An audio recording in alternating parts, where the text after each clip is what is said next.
prêts à vous accompagner dans tous les types de l'affaire. Ça ne doit pas être quelque chose qu'on garde dans notre coin et qu'on dit qu'on ne va pas le partager. Non, moi je suis contre. Je dis que je vais le partager avec les gens qui veulent le faire. Et ça sera avec un plaisir énorme. Donc, en grosso modo, c'est ça. Je pense aussi que nous sommes aussi dans la culture des agriculteurs. Parce que qui connaît la zone de Ndoye, qui est entre Sébikotane et Diamniadio, connaît ces agriculteurs. Mais malheureusement, nous n'arrivons plus à commercialiser nos agriculteurs à cause des importations des Marocains. Nous sommes juste à côté de Diamniadio. Donc, ils viennent avec nos oranges. Malheureusement, c'est beaucoup plus visible. On ne connaît pas beaucoup nos pamplemousses, nos oranges, nos goyaves. Mais je peux vous dire que dans cette zone, il y a beaucoup de choses. Il y a beaucoup d'agriculteurs. Et c'est des agriculteurs qui sont vraiment succulents. Ne vous en doutez même pas. Et je vous invite à y faire un petit tour. Merci. Bravo. Merci Salif. Bravo, merci beaucoup Salif. Je vais prendre un autre thème de transformation. Abdoulaye.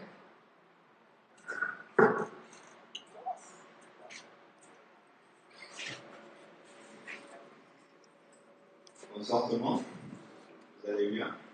En fait, moi c'est Abdoulaye Ba, je suis ingénieur agrobusiness de formation, sorti de l'Université de Saint-Louis, et en même temps je suis fondateur et CEO de Yobas Agroalimentaire.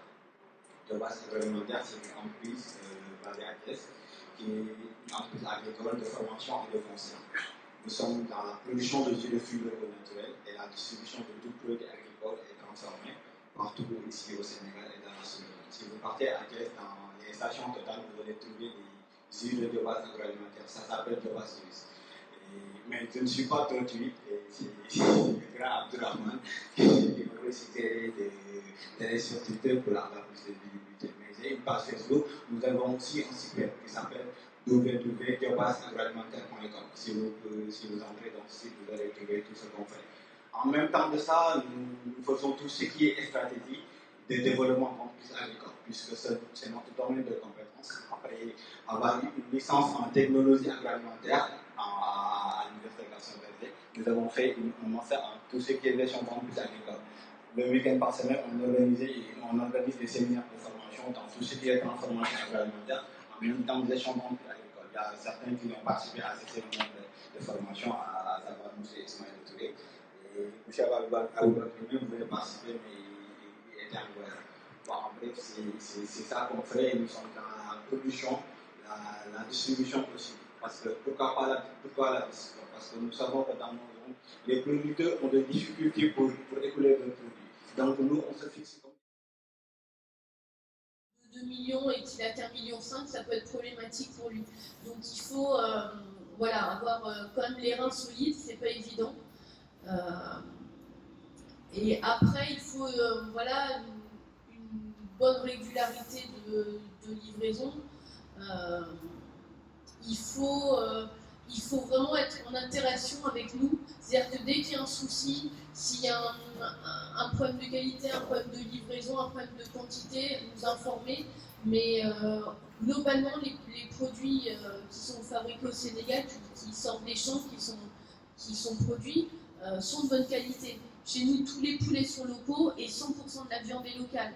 On ne peut pas en dire autant, même en France, où il y a des produits importés, mais 100% de mes carcasses de bœuf, de porc, de veau sont locales. Donc globalement, c'est pas un problème de qualité de produit, c'est vraiment un problème d'organisation. En plus, pour livrer sur Dakar, il y a beaucoup d'embouteillages, donc ça aussi c'est une contrainte. Il ne faut pas hésiter à investir dans des triporteurs plutôt que des plus gros véhicules de livraison. Il n'y a pas besoin d'avoir des véhicules réfrigérés pour les fruits et légumes. Donc voilà, il y a vraiment de l'espoir. Après, je pense qu'il y a peut-être trop de producteurs atomisés et séparés. Le mieux, c'est de s'associer. D'ailleurs, voilà, si vous êtes là, c'est bien que vous avez compris qu'il faut s'associer. Donc, s'associer, avoir un projet construit, avoir une offre de produit, s'être renseigné vraiment, avoir vu un peu, c'est quoi les prix qui se pratiquent, c'est quoi la qualité qui est présente en magasin. Et il n'y a pas vraiment de frein. Un partenariat avec le projet qui pour cette production-là aura besoin, n'est-ce pas, de financement. Parce que souvent, c'est des personnes, c'est des paysans producteurs, hein, des pères de famille qui n'ont que ça pour vivre, n'est-ce pas? Donc, ce n'est pas une agriculture de rente, donc c'est juste pour nourrir leur famille. Donc, si on veut faire vraiment des légumes, ce qu'on fait, c'est de les organiser en régie, n'est-ce pas? Donc, on vient dans un village, on vient dans 2 ou 3 villages environnants. Donc, on recense en tout cas les paysans qui sont intéressés par l'initiative, n'est-ce pas? On les organise par rapport aux produits phytosanitaires, mais aussi les fonds de... Qui est assez atomisé. Comment et quels sont aujourd'hui les défis que tu rencontres en tant qu'exportateur? En fait, nous, la solution qu'on a trouvée, c'est de les organiser en régie. Hein. Donc, par rapport à la spéculation que nous voulons faire, nous voulons pratiquer, on identifie les producteurs qui sont intéressés. Et souvent, en fait, on a refusé du monde. Exactement. Le gars qui vient, toi, en tant que producteur, en fait, tu n'as pas un sou à débourser. Donc, en fait, le gars, il vient, il te donne tout, semences, ainsi de suite, engrais, fonds de campagne. Donc là, facilement, vraiment, pour les réunir, il n'y a pas de problème. Donc, c'est facile à les réunir. Ça, c'est par rapport à une spéculation pour laquelle on a en amont en fait, un client qui nous a demandé ça. Parce qu'on ne peut pas prendre le risque aussi d'aller faire du périssable, travailler sur certaines quantités, sur certaines superficies, et qu'après aller chercher un acheteur, on risque de se trouver sur le carreau, alors qu'on a déjà investi plusieurs millions de francs. Donc, pour éviter cela, on tient d'abord à trouver un preneur par rapport au produit. Ça, c'est par rapport à la manière de fédérer l'ensemble des producteurs, n'est-ce pas, pour les regrouper. Maintenant, par rapport aux contraintes, quand même, il y en a plusieurs, il y en a beaucoup, je dois dire même. Et le premier, c'est par rapport à la disponibilité des produits, n'est-ce pas, qui rencontrent les standards, n'est-ce pas, des marchés, des destinations. Parce que quand même, c'est des marchés qui sont très exigeants, n'est-ce pas, et qui vont quand même jusqu'à demander même des certifications parfois. On travaille sur des produits qui sont 100% bio. Par exemple, la mangue sénégalaise, c'est une mangue qui est 100% bio, mais ce sera très difficile d'avoir un certificat. Alors que dans ces marchés-là, tout ce qu'ils reconnaissent, c'est le certificat. Alors on sait que ici, il n'y a personne qui vient de l'Amérique, mais encore un produit. Voilà. Le fruit des barbos, c'est la même chose. On sait que les barbos au Sénégal, ils sont bio. Mais le marché va te demander un certificat. C'est la même chose aussi pour les fruits et légumes. Voilà. Là aussi, il y a une petite contrainte parce que si vous-même dans votre... On va donner l'opportunité aux panélistes de répondre différentes questions. On va prendre une deuxième liste si possible. Mais on donne la parole aux panélistes pour répondre aux questions. La première, c'était pour moi. Alors, pourquoi pas une plateforme? Et bien, comme souvent, dans ces cas-là, parce qu'on n'a pas assez d'argent. En fait, actuellement, pour info, on ne gagne pas encore d'argent. On investit beaucoup, on ouvre des magasins. Et ce que m'a dit mon DG, c'est que, écoute, tu es bien gentil, pour l'instant, tu arrives à remplir tes rayons. La priorité, c'est quand même d'ouvrir des magasins. Donc, dans la liste des choses prioritaires, c'est un peu moins prioritaire. D'autant plus que Auchan à l'international a quelques difficultés. On a vendu l'Italie, Auchan Italie, qui était une filière importante. Auchan Sénégal, c'est un des rares pays qui fait ses résultats. Mais malheureusement, on est quand même aidé par le corporate au niveau français. Donc pour l'instant, je dois encore attendre, mais je ne désespère pas peut-être en 2020. Mais ce serait vraiment mon vœu le plus cher parce que ça fait 1 an et demi que je suis chez Auchan. Avant, j'étais chez Citidia. J'ai participé à la création de Citidia. Et chez Citidia, j'ai créé l'entrepôt. On avait un entrepôt fruits et légumes. Et je sais que c'est tellement plus simple. Parce que vous avez une opportunité, un fournisseur qui a un bon produit une fois, vous réceptionnez. Et après, vous l'envoyez en magasin. Ça ne demande pas des référencements, des livraisons, etc. Donc c'est purement pour l'instant financier. Pour l'instant, on arrive à survivre comme ça, mais voilà, c'est quand même de plus en plus difficile. Donc on espère bientôt avoir... on est dessus en tout cas, sur le projet. Est-ce que je fais toutes mes questions ou... Oui, les fraises. Alors, j'ai pas emmené toutes mes notes, donc je ne saurais pas vous dire, mais si vous me donnez votre contact, je vous transmettrai les quantités. Alors sur le marché des fraises, et comme sur d'autres produits, il se trouve qu'on a des partenariats privilégiés avec 2 fournisseurs. Donc vous imaginez qu'il est un peu délicat de shooter un fournisseur ou de lui réduire ses commandes pour faire entrer un nouveau fournisseur. Donc ça c'est un problème aussi qu'on a souvent. C'est pas qu'on veut pas des nouveaux fournisseurs, mais c'est qu'il faut vraiment des bonnes raisons pour en faire entrer un nouveau, parce qu'après, quand on a des partenariats à long terme avec nos producteurs, comme celui qui est là, après ils prévoient vraiment pour nous ces quantités, etc. Donc voilà, faire sur la fraise, ça va pas être facile. Pour les analyses, pour madame, alors moi aussi je suis ingénieur agronome, mais je ne saurais pas dire qu'est-ce qu'il faut comme analyse, c'est pas mon métier. Moi ce que je veux, c'est juste l'assurance qu'on me dit que voilà, des analyses ont été faites, que tel et tel fournisseur respecte une charte qui a été écrite, mais moi je n'exige rien j'exige juste que des gens compétents comme vous, comme ceux qui feraient une association pour le bio au Sénégal, me certifient que le cahier des charges est rempli.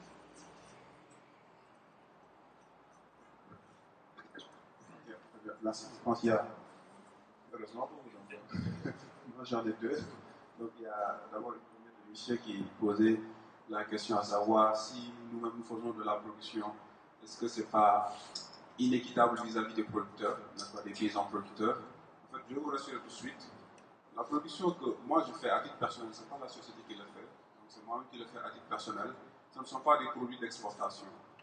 C'est essentiellement l'oignon, le piment, en tout cas pas aucun produit d'exportation. Donc tous les produits que nous exportons, en tout cas en termes de légumes, c'est enrichi avec les producteurs. Donc là, il n'y a pas de problème d'équité, n'est-ce pas? Donc, je vous rassure par rapport à ça. Donc il y a madame aussi qui a posé la question par rapport à la certification. Donc il voudrait savoir si c'est nous-mêmes qui sommes certifiés ou bien c'est le produit. En fait, disons que c'est les deux. Parce que la certification concerne le produit qui doit répondre à un certain nombre de normes, n'est-ce pas, un certain nombre de standards internationaux, n'est-ce pas, excusez-moi, qui doivent faire l'objet d'une certification de la part d'un laboratoire du genre EcoCert ou d'autres, n'est-ce pas. Mais étant donné que ce n'est pas nous-mêmes qui produisons, n'est-ce pas, donc le certificat est à notre nom, mais c'est le produit qui est certifié. Donc l'inspecteur qui vient faire son travail, on lui montre les périmètres dans lesquels nous faisons nos productions. Donc souvent on les identifie par moyen de panneaux, donc on met carrément des panneaux avec des numérotations, en tout cas il y a un système d'identification et tout, n'est-ce pas, qui permet à l'inspecteur de faire son travail et de pouvoir certifier que cette exploitation-là remplit l'ensemble des normes posées par tel certificat. À l'occasion maintenant, il fait un certificat qui délivre à l'exportateur, mais qui concerne les périmètres. Et le certificat, je vous rassure aussi, est fait produit par produit, c'est-à-dire si on doit exporter la mangue exportée, en fait, est certifiée avec un certificat. Si on doit en fait, exporter des haricots verts de melon, chaque produit doit avoir son certificat individuel qui peut être au nom de l'exportateur, mais concerne les périmètres, n'est-ce pas, dont le produit est cultivé. Et ce qui est certifié, c'est à la fois la production, mais aussi le conditionnement. Le conditionnement aussi est certifié. Il y a tout un tas de normes qui concernent la production, le transport, le conditionnement, le transport jusqu'à l'avion, n'est-ce pas? C'est ça les questions. Okay, merci beaucoup. Au-delà du oui, non, parce que je pensais aux haricots verts et quand j'étais chez Citilia, j'avais un de mes fournisseurs qui s'appelle Soleil Vert qui me proposait des haricots verts en barquettes éboutés. Depuis que je suis chez Auchan, j'ai encore pas vu ça comme proposition. Donc, et sachant que c'est vendu à peu près 2 fois le prix de l'haricot vert en vrac. Donc ça, c'est un produit qui nous intéresse. Donc voilà, encore dans les produits emballés, même si on se dit qu'au Sénégal, c'est aberrant parce qu'on a du personnel pour couper les haricots verts, et ben les barquettes de haricots éboutés, c'est un produit par exemple, que je recherche à vie aux producteurs de haricots verts. Merci beaucoup, merci pour... Moi, ça m'intéresse la production parce que vous m'arrivez d'avoir des excellents de production que je mettais là-bas à Thiaroye ou autre, avec des prix vraiment catastrophiques. Donc voilà, je ne savais pas que le besoin était là. Donc il y en a un qui vient de trouver son marché alors. faudra après passer à la caisse de Sonaguer.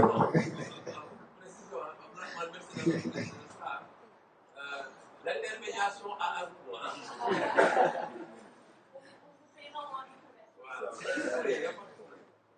On accepte les paiements en nature. Donc, je vais prendre vraiment la dernière série de questions. Il y a une question pour mentionner. Ok. J'ai une question par là et par là. Mais je vais d'abord prendre la contribution de votre maman. Merci. Bon, c'est Madame Ndiaye, la maman de Ndagou. Je suis enseignant-chercheur à l'université, au département de biologie végétale. Donc, je suis dans les plantes. Mais ma contribution, c'est surtout au niveau de l'utilisation des engrais. Bon, M. Cissé m'a parlé de l'engrais phosphatique. Mais là, tout ce que j'ai entendu, les agriculteurs, je n'ai pas entendu d'engrais. Quel type d'engrais? Bon, c'est la question, il va me dire quel type d'engrais c'est lui produit. Bon, mais l'engrais, il faut faire attention aux engrais minéraux et aux pesticides. C'est ça, c'est surtout ça qui est très difficile à régler. Bon, et puis il y a autre chose aussi, vous avez des déchets, et ces déchets-là, qu'est-ce qu'ils ont fait? Du compostage, bon, il y a du compostage, plein de choses que vous faites à partir des déchets que vous faites. Et puis le mieux, c'est d'associer l'élevage à l'agriculture. Comme ça, là, vous produisez votre fertilisant que vous utilisez, donc tout est bio. Donc, mais attention surtout aux pesticides. Parce que les gens qui utilisent, qui manient ça, ne sont pas vraiment, ils n'apprennent pas, ils les achètent. Déjà, la façon d'acheter, il y a le gros producteur qui a besoin de sa bouteille, son gros bidon, il le fait dans une petite flacon, il veut ça. Mais j'étais ahuri quand j'ai même dans les guettes et ils mettent des pesticides. Alors là, ouais, ça m'a fait peur. Depuis j'ai mis mes tables, ça fait 4 ou 5 ans, j'ai mes tables à la maison. Quand la salade était venue, j'achetais de la salade. Et les autres produits, c'est des pesticides. Même sur les guettes et les guettes, j'étais étonnée, c'est dans Belge qui faisait ça. Donc voilà, attention, beaucoup de maladies, c'est à cause de ça. Bon, parce qu'on va plus normalement mettre les guettes à bord pour faire sécher, pour faire fuir ce qui est la cigoyo. Mais on n'en fait plus. Il n'y en a plus.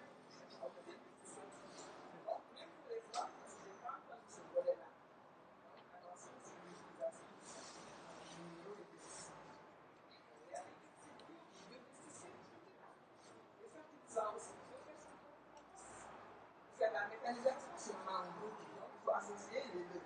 Agriculture et élevage, comme ça, on peut dire ça. C'est surtout ce que je voulais amener comme contribution. Pour la très bonne contribution, c'est à prendre en compte. Bonsoir, je me présente, je m'appelle Ardo Sow. Je voudrais aussi remercier notre maman qui est au niveau de la fac de biologie végétale. Je suis un peu à la faculté de biologie animale au Master Général. Donc, quand vous parlez des pesticides, c'est que ça nous connaît un peu parce que nous faisons de la production purement écologique. Donc, ma question s'adresse à le monsieur qui fait de l'exportation et autres. Donc, c'était pour voir la méthode que vous utilisez avec les producteurs. Genre, essayer de leur donner tout ce qu'il faut, ensuite d'acheter toute la production qu'ils vont faire. C'est-à-dire, c'est une méthode que je préconise et que je réfléchis dessus depuis, ça va faire 3 ans par exemple. C'est-à-dire, au lieu de produire les yeux fermés, c'est-à-dire de trouver d'abord un client, ensuite de produire selon les besoins du client. Mais c'est un peu difficile parce que dans une zone donnée, par exemple la zone de Nord, j'ai constaté il y a quelques mois, ils avaient une surproduction de pommes de terre. Parce que tous les producteurs de la zone, à une période donnée, ils produisent en même temps de la pomme de terre.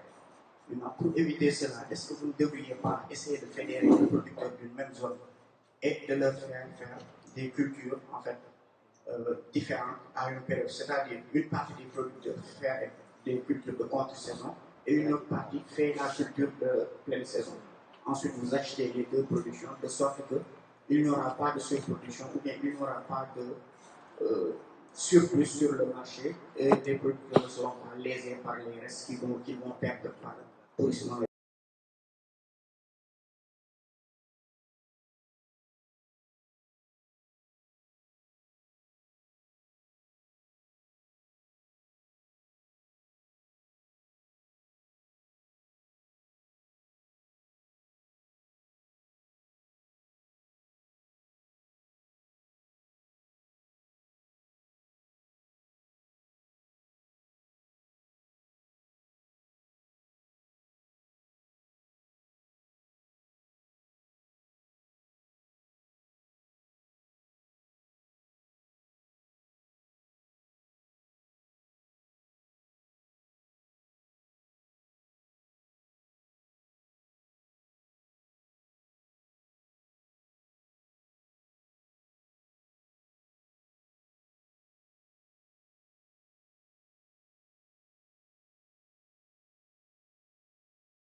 qualité en restauration collective. Je passe également dans tout ce qui est analyse microbiologique, physico-chimique. Et par la suite, voilà, j'ai décidé de poursuivre mes études à l'étranger pour avoir une expérience étrangère.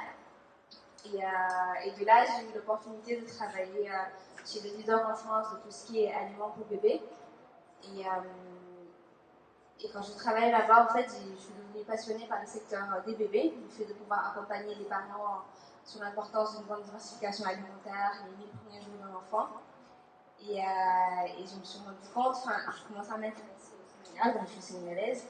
Je me suis rendu compte que ici, sur le marché local, quand on part dans les rayons au supermarché, il n'y a que des produits importés sur tout ce qui est petits pots pour bébés, sur tout ce qui est purée pour bébés.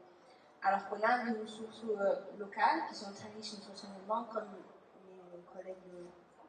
Et du coup, on s'est dit, pourquoi ne pas valoriser ces produits locaux? Et on propose des purées pour les bébés qui soient adaptées à leurs besoins et qui soient adaptées au goût qu'ils vont nous trouver plus tard. Aujourd'hui, par exemple, au supermarché, on peut trouver un petit pot à base de pommes et coin. On ne sait même pas c'est quoi le coin. L'enfant ne va plus jamais. Il y a peu de risques que l'enfant mange du coin plus tard. Alors que voilà, on a notre mangue dans le sud, on a le niébé, on a plusieurs produits. Et donc on s'est dit, pourquoi ne pas valoriser ces produits locaux qui va permettre en même temps de contribuer à soutenir les agriculteurs du terroir et en même temps à les accompagner dans une démarche d'une agriculture plus saine et plus respectueuse de l'environnement. Parce que quand on parle des aliments pour bébés, il y a beaucoup de normes à respecter, il y a beaucoup de standards, il y a beaucoup de... C'est vraiment très très réglementé. C'est la filière la plus réglementée dans le secteur de l'agroalimentaire. Et pour nous aujourd'hui c'est un challenge, mais bon, on est prêt à le relever, on va voir comment ça fait tout ça. Et en même temps, le dernier point, c'est qu'aujourd'hui, on parle beaucoup, il y a encore beaucoup d'insécurité alimentaire, surtout en Afrique subsaharienne. Notre objectif, c'est de pouvoir contribuer à l'amélioration des statuts nutritionnels des enfants en leur proposant des produits de bonne qualité.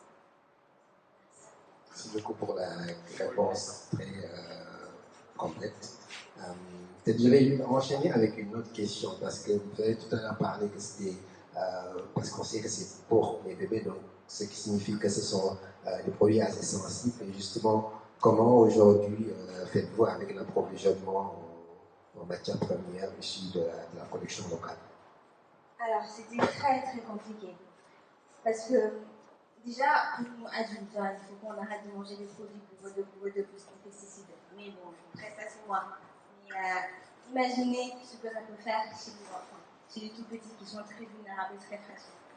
Donc nous, au début, quand on venait de se lancer, c'était très problématique. On se disait, où est-ce qu'on va trouver des matières premières qui répondent à nos cahiers des charges en termes de taux de pesticides qu'il y a dedans, qui est quasi proche de zéro, et avec d'autres critères.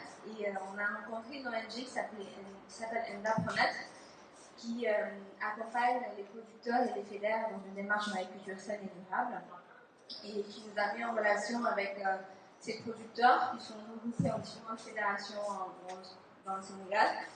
Et nous, on collabore avec ces producteurs où on sait aujourd'hui d'où proviennent nos matières premières.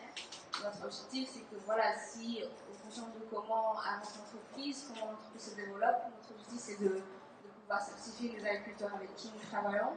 Parce que nous, aujourd'hui, on ne peut pas mettre un label bio sur notre produit parce que les producteurs ne sont pas certifiés. Et tant qu'eux, ils ne le sont pas, tous les industriels agroalimentaires, si ton producteur n'est pas certifié, tu ne peux pas mettre bio sur les produits. Donc, nous, aujourd'hui, c'est un de nos objectifs, c'est d'accompagner les producteurs à se faire certifier. Tu vas les producteurs dans un moment temps. Merci beaucoup.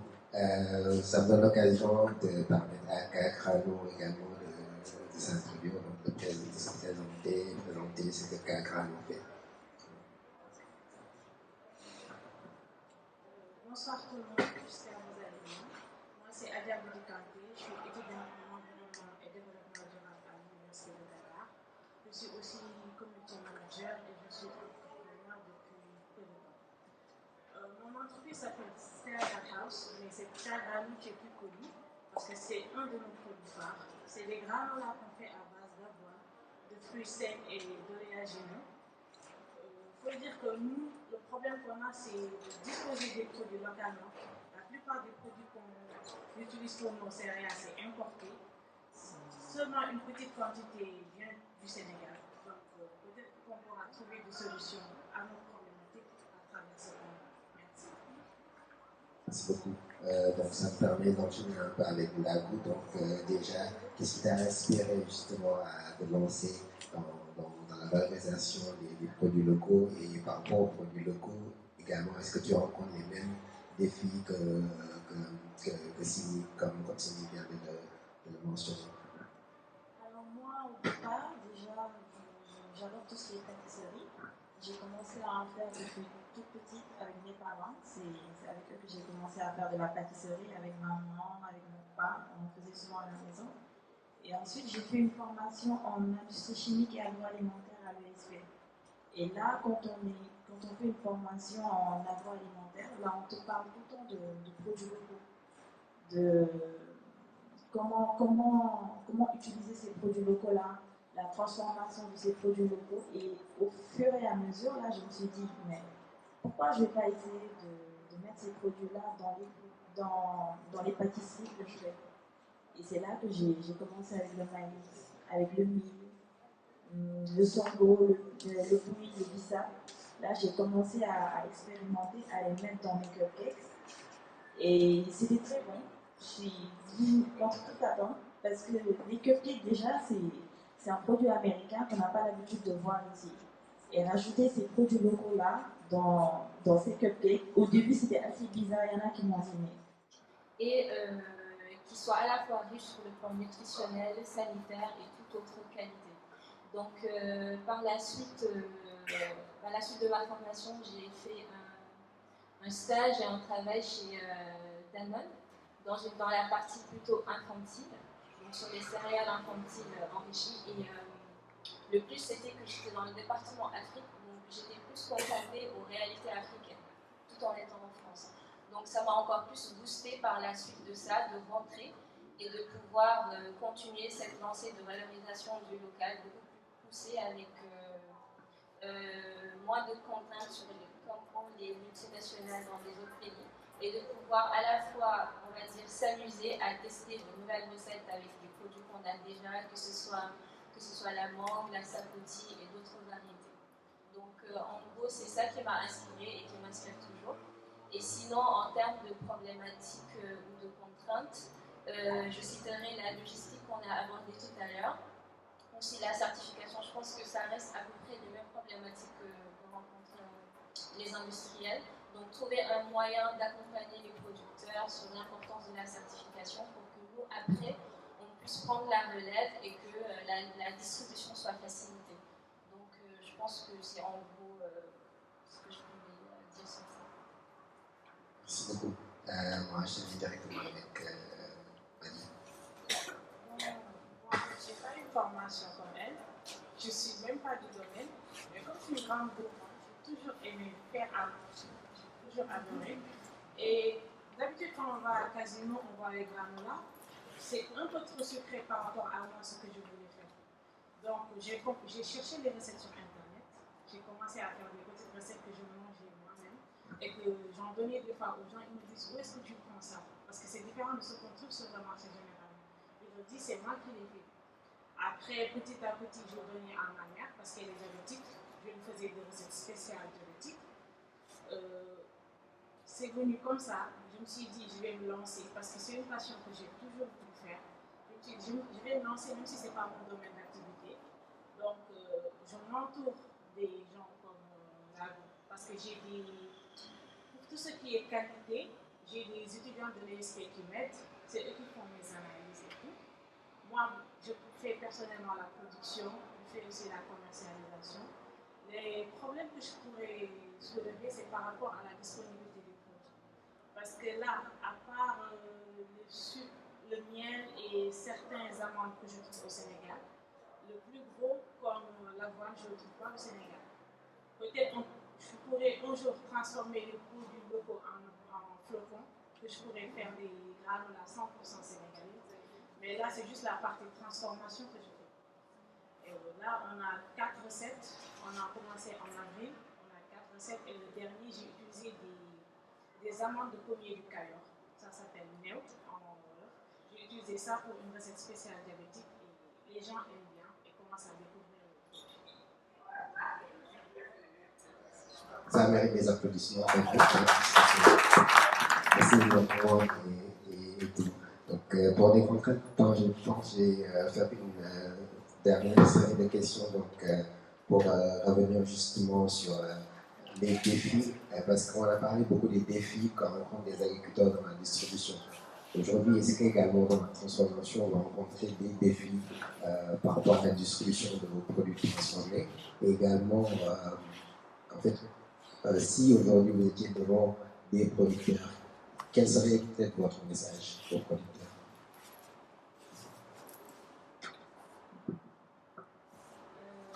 Je pense que par rapport aux producteurs, je pense que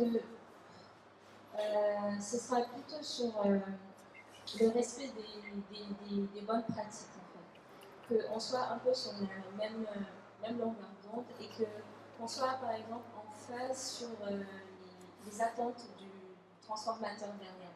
Si on prend par exemple dans le cas des fruits et légumes sur lesquels nous travaillons sur par exemple le jus de mangue, nous avons besoin par exemple d'un niveau de maturation des mangues pour pouvoir standardiser derrière nos types de produits. Et donc ça demande un suivi continu avec les producteurs, d'être à l'écoute aussi de qu'est-ce que ça demande en fait cette standardisation derrière sur les producteurs et qu'ils comprennent également l'impact que ça a. Parce que si aujourd'hui nous proposons un peu de jus de mangue qui est très sucré aujourd'hui, demain qui est acide et l'autre jour qui a un autre goût, le consommateur ne va pas forcément comprendre cette variation.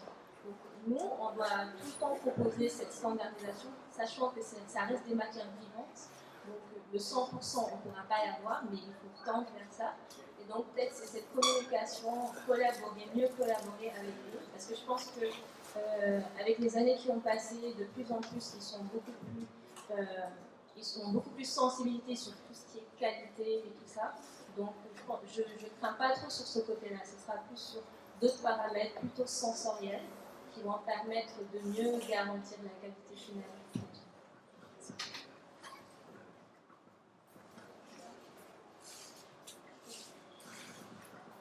Concernant par rapport à ce que je fais, je dirais plutôt que déjà il faudrait la qualité venant du producteur, il faudrait une bonne qualité et aussi différentes formes de produits.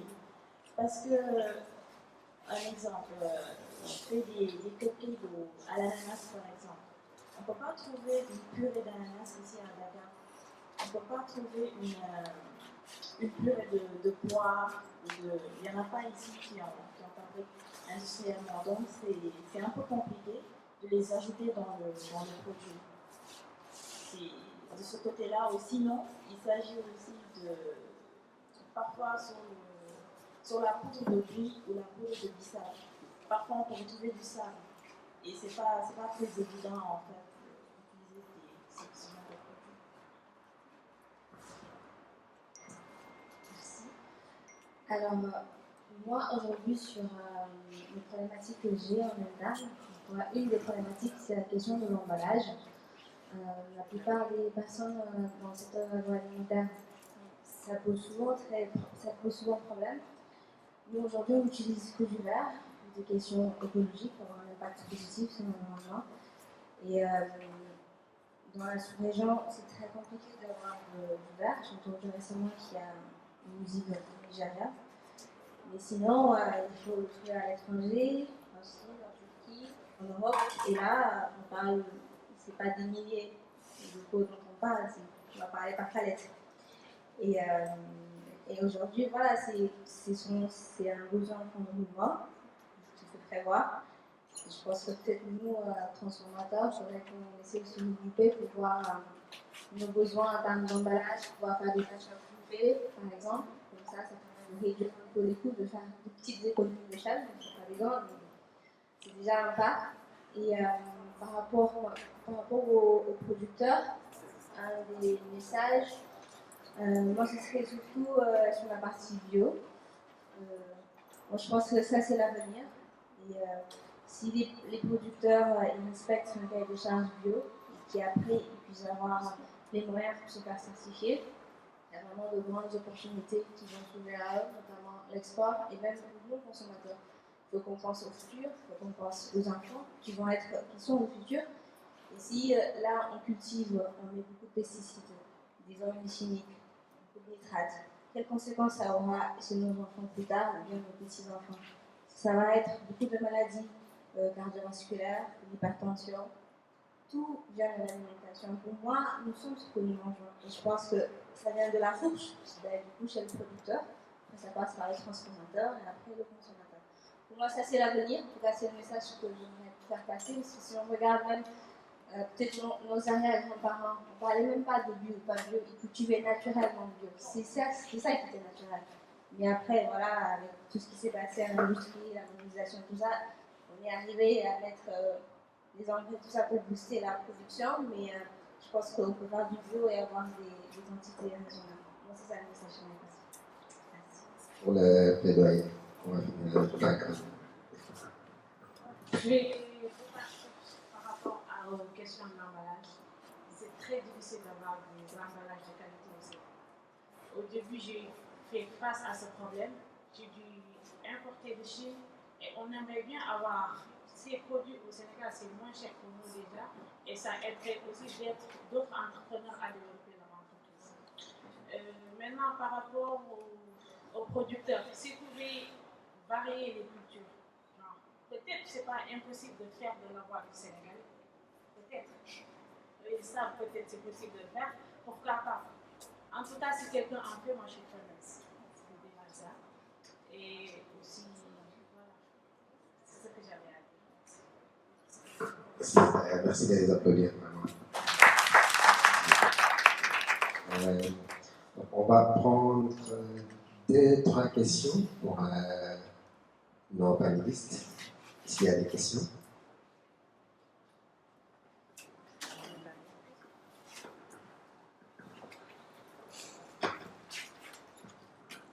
Bonsoir tout le monde. Alors, ce n'est pas une question, mais une suggestion pour nos chers panélistes. Donc, si vous avez besoin d'herbes bio, je les cultive sur table chez moi. Donc, je fais plus d'une quinzaine d'herbes de province que j'appelle les herbes de soleil du Sénégal. Donc, si vous en avez besoin, vous pouvez toujours me contacter. Placement de produit. On est membre de Signal avec Mareto, donc placement de produit. On va être sur les deux. D'autres questions? Alors, bonsoir à tout le monde. Ce n'est pas une question, plutôt une contribution. Alors, à ma connaissance, aujourd'hui au Sénégal, il n'y a pas d'organisme de certification bio. Ce qu'il y a, c'est peut-être la Fédération nationale des agriculteurs bio, la FENAC, qui a son siège à Thiès et qui a déjà un manuel de procédure bio qui est déjà conçu. Alors, je pense que pour des problèmes administratifs, ils n'arrivent pas encore à mettre sur pied le label bio Sénégal. Mais ce qu'il y a aujourd'hui, c'est qu'ils ont un manuel de procédure où vous pouvez trouver toutes les procédures, tous les produits qui sont autorisés, etc. Je laisserai éventuellement en contact à Gigan. Si vous avez besoin d'entrer en contact avec eux, vous pourrez le faire. C'est des gens très disponibles et qui sont vraiment disposés à recevoir des gens pour des conseils, etc. Ce conseil et cette contribution. D'autres questions? Bon, voilà, en fait, j'ai entendu beaucoup d'intervenants dire en fait, qu'ils ne paient pas des recettes uniques. Je me dis qu'en fait, est-ce que vous pensez un peu à l'aspect branding, à l'aspect traitement, marque déposée?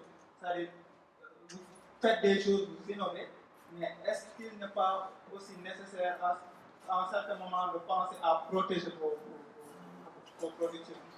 Est-ce que vous pensez aller vers ça? Je pense qu'on va laisser la parole à Alice. Je pense que dans le domaine de l'agroalimentaire, les recettes par exemple ne peuvent pas être protégées. C'est pour cela en fait la plupart du temps comme Coca-Cola ils vont les garder, mais on n'a pas forcément la possibilité de les protéger parce que ça peut être une idée qui peut venir de quelqu'un d'autre par exemple et que ça tombe juste en fait. Donc c'est plutôt on va dire des recettes qui vont être gardées, mais sur la partie protection, je pense que ça rentre pas en ligne de compte. C'est pour ça.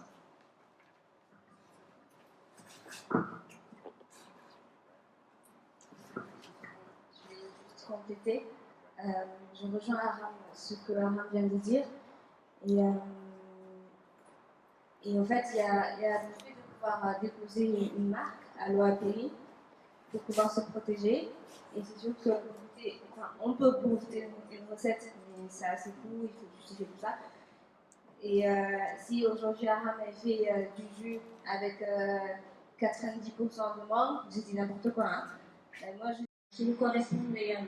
Donc ça rejoint à la fois le côté trouver des petits pots avec du champignon qu'on n'est pas forcément, mais avoir à la fois un produit qui soit de chez nous, authentique et qui soit à la fois riche sur le plan nutritionnel, sanitaire et toute autre qualité.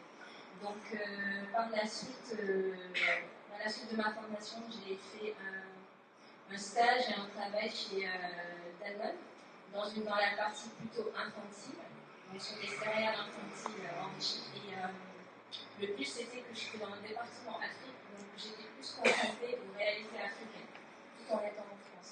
Donc ça m'a encore plus boostée par la suite de ça, de rentrer et de pouvoir continuer cette lancée de valorisation du local, de beaucoup pousser avec moins de contraintes comme pour les multinationales dans les autres pays. Et de pouvoir